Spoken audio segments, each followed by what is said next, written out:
By our count, more than 4 million people on Florida's Atlantic coast are under mandatory orders to evacuate. The reality is many of them will stay put despite Dorian's threat. That worries emergency responders, of course. Mark Strassmann spoke to people in St. Augustine Beach, southeast of Jacksonville. Mark, how are they preparing for Dorian? Good morning. St. Augustine Beach has become ghost town Florida. Gas stations, convenience stores, restaurants, they're all closed. More people will evacuate today, more, but not all. I'll probably end up losing the shed, but at least it's not the house. Chris Allen almost lost his house 3 years ago. Hurricane Matthew flooded his neighborhood.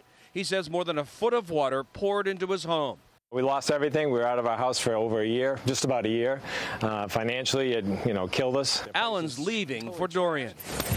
St. Augustine Beach has a mandatory evacuation order, but other residents will ignore it. Do you have a plan B or anything? Sergeant Chrissy Paget's checking on vulnerable residents, senior citizens, like 76-year-old Holly Bozen. She's nervy enough to stay put. I've never left before.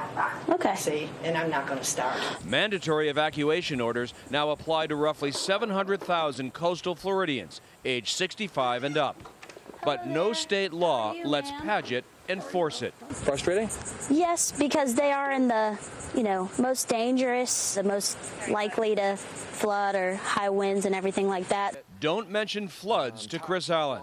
It's why he built this homemade dam before leaving. Matthew did not cut you a break. You're hoping Dorian does. Yes, absolutely.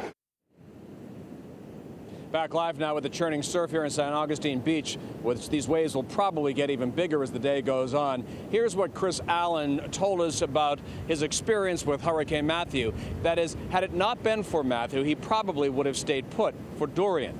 What it also taught him about a hurricane is this: it can get you. Anthony?